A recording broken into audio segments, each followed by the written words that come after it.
జై అమరావతి. ఎందుకంటే చాలా ముఖ్యమైన రోజు. అమరావతి గెజెట్గా ఏదైతే పార్లమెంట్లో పాస్ అయిన తర్వాత గెజెట్గా వచ్చిన తర్వాత పెట్టిన మొట్టమొదటి మీటింగ్కి మన అధినాయకులు మనందరికి కూడా దైవ స్వరూపులు చంద్రబాబు నాయుడు గారు రావటం, మరి ఈ రోజున మీ అందరి సమస్యలు తెలుసుకుని పరిష్కరించడం కోసమే కాకుండా రాబోయే రోజుల్లో ఎలా మీ అందరి భవిష్యత్తుని తీర్చిదిద్దబోతా ఉన్నారో అది చెప్పడం కోసం రావడం జరిగింది. ముఖ్యంగా మిత్రులారా, అక్క చెల్లెలారా, మా ఆనందములారా, కుటుంబ సభ్యులారా, అమరావతి గురించి ఎందుకు ఇవాళ నేను ముందుగా మాట్లాడుతూ ఉన్నానంటే మీ అందరి ఆశీస్సులతో ఇక్కడ శాసనసభ్యులు అయ్యాను. చంద్రబాబు నాయుడు గారి ఆశీస్సులతో ఒక మంచి మంత్రి పదవిగా ఉన్నాను, రెవెన్యూ మంత్రిగా ఉన్నాను. తప్పకుండా వారి చెప్పిన ప్రతి ఒక్క అంశంలో కూడా క్షేత్రస్థాయిలో ఎలాంటి తప్పు జరగకుండా చేసే లక్ష్యంతో మేము మా టీం పనిచేస్తూ ఉన్నాం. కానీ ఈరోజు అమరావతి మనం చాలా మాట్లాడుకోవాల్సిన అవసరం. ప్రపంచంలో ఉన్న ప్రతి ఒక్క తెలుగువాడు కాంక్షించినటువంటి క్యాపిటల్, దేవతలు నివసించినటువంటి క్యాపిటల్. అలాగే ఈ దేశంలో 50 పార్టీలు ఉంటే 50 పార్టీలు మనకి సపోర్ట్ చేస్తే ఒక్క తుగ్లక్ పార్టీ మాత్రం ఇక్కడ ఉన్నటువంటి పార్టీ మనకు సపోర్ట్ చేయలేదు. ఇది సమంజసమా అని అడుగుతా ఉన్నాను. మనం మాట్లాడుకోవాల్సిన అవసరం ఉంది అని చెప్తా ఉన్నాను నేను. మీకు గుర్తుంది, ఎప్పుడైతే అమరావతి రైతులు అరసవెల్లి ప్రయాణం అయ్యారో ఇదే మండలం నుంచి, ఇదే బట్టిపోలు మండలం నుంచి మనకు ఆటంకాలు కలిగించారు. దీని తర్వాత మా రేపల్లలో విపరీతంగా కట్అవుట్లు పెట్టి ఆటంకం కలిగించారు. కానీ మీరందరూ వాళ్ళకి స్వాగతం పలికి, వాళ్ళ కాళ్ళకి పారానికి వాళ్ళకి పసుపు నీళ్లు చల్లి ఎంతో ఘనంగా పూలు చల్లి మీరు స్వాగతం పలికారు. నిజంగా మీ అందరికీ కూడా శిరస్సు ఉంచి నమస్కారం తెలియజేస్తా ఉన్నాను. మీ అందరి కృషి, ఒక నాయకుడు ఒక యాక్షన్ ఈరోజు ఇది సాధనమైంది. ఇవన్నీ కూడా ఆయన కోసమో నా కోసమో కాదు, మీ అందరికీ మంచి బంగారు భవిష్యత్తు ఇవ్వాలి అని చెప్పే లక్ష్యంతోనే. అలాగే ఈ తుగ్గులకు ఎవరైతే పరిపాలించారో 2019-24లో అతని యొక్క ఆ క్రూరత్వం, మీ పట్ల ఉన్న ద్వేషాన్ని కూడా మీరు చర్చించాల్సిన అవసరం ఉంది అని చెప్పేసి కూడా తెలియజేసుకుంటూ, మరి ముఖ్యంగా ఈరోజు మీ భూమి మీ హక్కు ఒక అద్భుతమైన కార్యక్రమం. ప్రతి నెల కూడా గౌరవ ముఖ్యమంత్రి గారి క్షేత్రస్థాయిలోకి వచ్చి అక్కడ ఉన్నట్టు రెవెన్యూ సమస్యలు తెలుసుకుని అధికారులు చేసే పనితీరు కూడా దాన్ని బేరీ చేసుకునే విధంగా ఇచ్చేసినటువంటి మా గౌరవ ముఖ్యమంత్రి వర్గాలకు స్వాగతం పలుకుతూ, అలాగే మిత్రులు, అన్నలు, సోదరులు నక్క ఆనందబాబు గారికి, ఎంపీ గారు గౌరవనీయులు కృష్ణప్రసాద్ గారికి, సహచర మంత్రివర్గ సభ్యులు గొట్టిపాటి రవికుమార్ గారికి, ఇన్ఛార్జ్ మంత్రివర్యులు అన్నలు మా కొలుసు పార్సాద్ గారికి, అలాగే మా నరేంద్ర వర్మ గారికి, మా సిఎస్ గారు గౌరవనీయులు పెద్దలు సాయి ప్రసాద్ గారికి, మా సిసిఎల్ఏ గౌరవనీయుల సోదరి జయలక్ష్మి గారికి, ఇతర పత్రికా సోదరు అందరికీ కూడా పేరు పేరున నా ఉదయపు నమస్కారం మరొకసారి తెలియజేస్తాను. అలాగే ఆలపాటి రాజేంద్ర ప్రసాద్ గారికి కూడా. మిత్రులారా, నేను సుదీర్ఘంగా మాట్లాడుతున్నాను కాదు, కాకపోతే ఎందుకంటే ఈ రెవెన్యూ సమస్యలు ఎందుకు వచ్చినాయి అని కూడా మనం చూసుకోవాల్సిన అవసరం ఉంది. గత పరిపాలకులు కేవలం దాహంతో సంస్కరణల పేరుతో అన్ని కూడా మనం విధ్వంసం చేసే విధంగా ల్యాండ్ టైటిలింగ్ యాక్ట్ తెచ్చారు. వారి ఇష్టం లేకపోతే 22A పెట్టారు. వివిధ రకాలుగా పేదవారి భూములను హరించే విధంగా కార్యక్రమాలు చేశారు. కానీ గౌరవ ముఖ్యమంత్రిగా ప్రమాణ స్వీకారం చేసిన తర్వాత తొలి సంతకంలో ఒకటైనటువంటి ల్యాండ్ టైటిలింగ్ రద్దు అనేది ఏదైతే హామీ ఇచ్చారో అది సంతకం పెట్టి మీ అందరికి కూడా ఒక నమ్మకాన్ని కలిగించారు. మొట్టమొదటి రోజే మీకు గుర్తుంది, డిఎస్సి ఇస్తామని చెప్పి సంతకం పెట్టారు, అది పెట్టారు. అన్నా క్యాంటీన్లు పెడతా అన్నాం, పెట్టాము. నైపుణ్య గణన ఉద్యోగ అవకాశాల కోసం అన్నాం, అది చేస్తా ఉన్నాం. ఇట్లా అన్ని కార్యక్రమాలు చేసుకుంటూ సంక్షేమం, అలాగే సూపర్ 6 అనేది క్షేత్రస్థాయిలో అద్భుతంగా అమలు చేస్తూ సంక్షేమము అభివృద్ధి రెండు కూడా సమానంగా ముందుకు తీసుకెళ్తా ఉన్నాము. మిత్రులారా, మీరు అందరూ గ్రహించాలి, ఎప్పుడు ఎలాంటి ఎన్నికలు, ఎందుకంటే నేను చెప్తాను రెవెన్యూ సమస్యలు రాష్ట్రంలో ఎప్పటి నుంచో ఉన్నాయి. కానీ అవన్నీ కూడా క్షేత్రస్థాయిలో ప్రతి ఒక్కటి కూడా తెలుసుకుని అవన్నీ కూడా పరిష్కార మార్గం వైపు పూర్తిగా తీసుకెళ్తున్న ప్రభుత్వం ఏకైక ప్రభుత్వం మన ప్రభుత్వం అని చెప్పేసి కూడా నేను తెలియజేస్తా ఉన్నాను. ముఖ్యంగా ఈరోజు కార్యక్రమం పాస్బుక్ కార్యక్రమం ఏదైతే ఉందో, గత పరిపాలకుడు అతనికి ఫోటో పిచ్చితో అతని ముద్ర వేసుకున్న పాస్బుక్ మనకు అవసరమా? అతని ఫోటోతో ఉన్న పాస్బుక్ని అడుగుతా ఉన్నాను. చెప్పాలి సోదరి, నువ్వే ఉన్నావు, గట్టిగా చెప్పాలి. అవసరమా? మీ అమ్మదో, మీ నాన్నదో, మీ తాతదో ఎవరైతే భూమి మనకి ఇచ్చారో వారి భూములు కాదు, కానీ ఇతనేదో దానం చేసినట్టుగా అతని భూమి వేసి. కానీ ఈ రోజున రాజముద్రతో 14 మీకు లక్షణాలు కల్పించేటువంటి కొత్త పాస్బుక్, అది కూడా కొన్ని తప్పులు జరిగితే అవి కూడా మా CCLA గారు CS గారిని రెక్టిఫై చేసి ఈకేవైసీ మీతో చేయించుకుని అవి కూడా రెక్టిఫై చేసి మీకు ఇస్తా ఉన్నారు. అంటే ఈ ప్రభుత్వం యొక్క చిత్తశుద్ధి అని తెలియజేస్తా ఉన్నాను. అలాగే రాళ్ళ గురించి కూడా ఎన్ని కూడా గౌరవ ముఖ్యమంత్రిగా తెలియజేస్తారు, కానీ ఆ తుగ్గులకు యొక్క ఆలోచన తీరు నేను చెప్తా ఉన్నాను. అది ఎప్పుడు మనం చర్చించాలి. మన మనిషికి ఏముంటుంది, మర్చిపోయే తత్వం ఉంటుంది. మర్చిపోకండి, మన ఆత్మాభిమానం కాపాడుకోవాల్సిన అవసరం ఎప్పుడు ఉంటుంది. ఆత్మ గౌరవం కోసం తెలుగుదేశం పార్టీ పుట్టింది.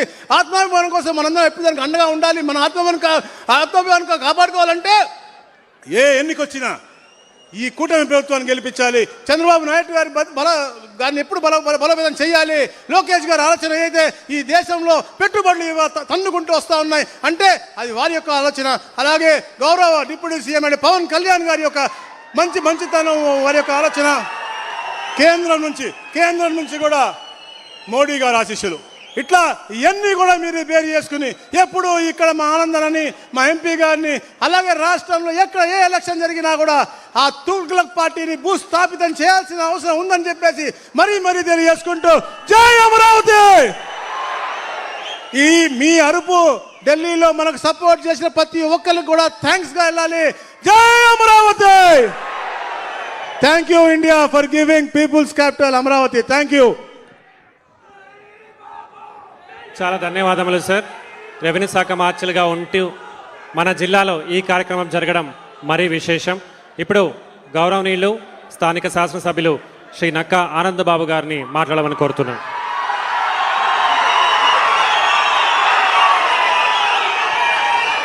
గౌరవనీయులు,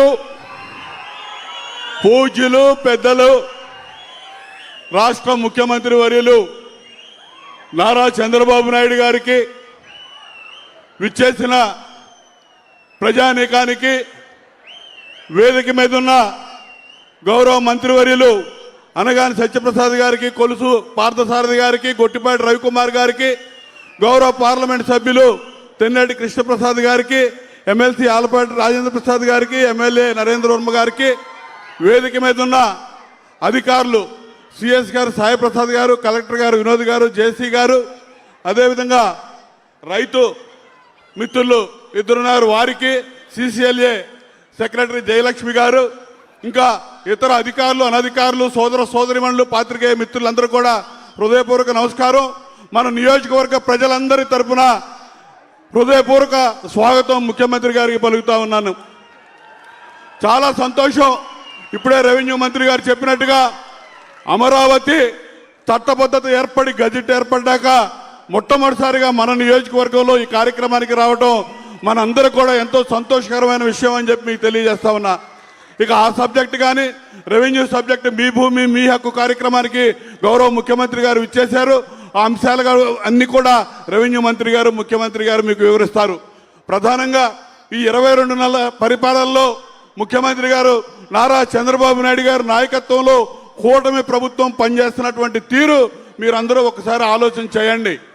సూపర్ 6 కార్యక్రమాలు అమలు, మన నియోజకవర్గంలో అమలవుతున్నటువంటి సంక్షేమ కార్యక్రమాలు కానీ, అమలవుతున్న కార్యక్రమాలు మనందరం కూడా బేరీ చేసుకోవాల్సిన అవసరం ఉంది, గుర్తు చేసుకోవాల్సిన అవసరం ఉంది. ఎందుకు చెప్తా ఉన్నానంటే 14 నుంచి 19 వరకు విడిపోయిన ఆంధ్రప్రదేశ్ రాష్ట్రంలో ఆ రోజు నారా చంద్రబాబు నాయుడు గారికి ప్రజలు ముఖ్యమంత్రిగా అవకాశం ఇస్తే ఆ రోజు ఏమీ లేని రాష్ట్రం, ముఖ్యమంత్రి గారు ఆఫీసు అధికారులు కూర్చోడానికి కుర్చీ కూడా లేనటువంటి పరిస్థితుల్లో విడిపోయిన ఆంధ్రప్రదేశ్ రాష్ట్రాన్ని ప్రజలు ఇచ్చిన అధికారంతో బ్రహ్మాండంగా అధికారం ఉపయోగించి సంక్షేమం, అభివృద్ధి రెండు కళ్ళుగా ఆ రోజు ముందుకు తీసుకెళ్లారు చంద్రబాబు నాయుడు గారు. ఒక్క ఛాన్స్ అని చెప్పి ఒక్క ఛాన్స్ ప్లీజ్ అని 10 సార్లు అడిగితే మోసపోయి 2019లో జగన్మోహన్ రెడ్డికి అధికారాన్ని ఇస్తే ఈ రాష్ట్రాన్ని ఏ విధంగా దోపిడీ చేశాడో, ఏ విధంగా వ్యవస్థల్ని సర్వనాశనం చేశాడో చూశాం. అమరావతి విధ్వంసం, పోలవరం వినాశనం అన్ని చేసి వెళ్ళిపోయినటువంటి పరిస్థితి. ఈరోజు ప్రజా జీవితానికి పనికిరాడని 11 సీట్లకి పరిమితం చేశారు ప్రజలు. ఈరోజు మళ్ళా చంద్రబాబు నాయుడు గారి నాయకత్వంలో 164 సీట్లు కూటమి ప్రభుత్వానికి ఇచ్చి మీరందరూ ఎప్పుడూ లేని మెజార్టీలు అందించినందుకు మీ అందరికీ ధన్యవాదాలు తెలియజేస్తూ, ఆర్థిక వ్యవస్థని గాడిలో పెడుతూ ఈరోజు ఇచ్చిన హామీలన్నీ అమలు చేస్తూ ఇవాళ ముందుకు పోతున్నటువంటి వ్యక్తి ముఖ్యమంత్రి చంద్రబాబు నాయుడు గారు. దాంతోపాటు మీరు చూడండి 14 నుంచి 19 వరకు మన ముఖ్యమంత్రి చంద్రబాబు నాయుడు గారు అధికారంలో ఉన్నప్పుడు మన నియోజకవర్గాన్ని అన్ని రకాలుగా అభివృద్ధి చేసుకున్నాం. ఎప్పుడు జరగనటువంటి అభివృద్ధి ఆ 5 ఏళ్ల కాలంలో వారిచ్చిన అవకాశంతో సీసీ రోడ్ల నిర్మాణం కానీ, అదేవిధంగా లంక గ్రామాల్లో పోతా లంక లిఫ్ట్ ఇరిగేషన్ స్కీమ్ కానీ, రహదారుల నిర్మాణం కానీ అన్నీ బాగు చేశాం. 19లో అధికారం మారితే మొత్తం విధ్వంసానికి గురైనవి. డెల్టా ప్రాంతం బ్లాక్ కాటన్ సాయలు ప్రతి సంవత్సరం రిపేర్లు లేకపోతే మొత్తం పాడైపోయే పరిస్థితి. ఆ పరిస్థితిలో రోడ్లన్నీ విధ్వంసానికి గురైనవి. మళ్ళా ఈ 20 నెలల కాలంలో మన ముఖ్యమంత్రి చంద్రబాబు నాయుడు గారు వచ్చిన తర్వాత అభివృద్ధి కార్యక్రమాలన్నీ శరవేగంగా ముందుకెళ్తా ఉన్నాయి అనేది మరి మీ అందరికీ గుర్తు చేస్తూ, అదే అంశం ముఖ్యమంత్రి గారికి తెలియజేస్తూ, ఇంకా డెల్టా ప్రాంతం సార్ 1,13,000 ఎకరాలు, 20,000 ఎకరాలు హార్టికల్చర్, మిగతాదంతా మాగాణి భూములు ఉన్నాయి సార్. దయచేసి మీ విజన్కు తగ్గట్టుగా 2047 విజన్తో మీరు ఏ విధంగా పనిచేస్తా ఉన్నారో ఆ విజన్కి తగ్గట్టుగా వ్యవసాయంలో కూడా మార్పులు తీసుకొచ్చి హార్టికల్చర్ పంటలు పెంచడానికి కూడా మేము కృషి చేస్తామని కూడా ఈ సందర్భంగా తెలియజేస్తున్నాను సార్. ఇక్కడ మా దగ్గర ఈ తుంగభద్ర డ్రైన్ మీద కానీ, అదేవిధంగా కొల్లూరు ఫెర్రీ దగ్గర కానీ, పెదపులివారి దగ్గర వంతెనలు అవసాన దశలో ఉన్నాయి సార్. వంతెనల నిర్మాణానికి మీరు సహకరించమని చెప్పి ఈ సందర్భంగా కోరుతున్నాను సార్. డెల్టా ప్రాంతం మీకు తమరికి తెలియదేం కాదు, రోడ్లన్నీ చాలా ఇబ్బందికరమైన పరిస్థితుల్లో ఉన్నాయి. బట్టిప్రోలు బ్రాహ్మణకోడు ప్రధాన రహదారి నిర్మాణానికి సహకరించమని చెప్పి మిమ్మల్ని కోరుతా ఉన్నాను సార్. అదేవిధంగా సార్ హార్టికల్చర్ క్రాప్స్ సంబంధించి నా దగ్గర దంపని షుగర్ ఫ్యాక్టరీ ఉంది సార్, తమరికి తెలుసు. అది మొత్తం కూడా షుగర్ ఫ్యాక్టరీ పూర్తిగా లిక్విడేట్ అయి ఉంది సార్.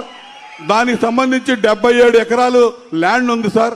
చిన్న చిన్న దానికి సంబంధించినటువంటి సమస్యలు ఉన్నాయి సార్. అవి తీర్చితే మీరు ఎంఎస్ఎంఈ పార్కు కింద బ్రహ్మాండంగా అభివృద్ధి చేయడానికి, అగ్రి బేస్డ్ ఇండస్ట్రీస్ తీసుకురావడానికి ఉపయోగపడుతుందని చెప్పి తమరికి గుర్తు చేస్తా ఉన్నాను సార్. వీటికి ఉదయం రేపు మీతో మీటింగ్ ఉంది సార్. ఇవన్నీ కూలంకషంగా చెప్తాను, ఇప్పుడు సమయం లేదు కాబట్టి వాటన్నిటికీ సహకరించి రైతాంగం 100% వ్యవసాయ ఆధార ప్రాంతం, వ్యవసాయం మీద ప్రత్యక్షంగా కానీ పరోక్షంగా కానీ 190 మంది ఆధారపడి జీవనం సాగించేటటువంటి ప్రాంతం సార్. ఇరిగేషన్ వ్యవస్థ అంతా పాడైపోయి ఉంది సార్. ఇరిగేషన్, అదేవిధంగా డ్రైనేజ్ కాలువల నిర్మాణానికి, కొంచెం పొడుగు తీయడానికి, డీసిల్టింగ్కి నిధులు ఇమ్మని చెప్పి సందర్భంగా కోరుకుంటూ, ముఖ్యమంత్రి గారు మరొకసారి మీరందరూ హృదయపూర్వక హర్షధ్వానాలతో స్వాగతం పలికి వారికి ధన్యవాదాలు, అమరావతికి చట్టబద్ధత సాధించేందుకు మరొకసారి ధన్యవాదాలు తెలియజేయవలసిందిగా కోరుతూ సెలవు తీసుకుంటా ఉన్నాను. అందరికీ ధన్యవాదాలు. ధన్యవాదములు సార్.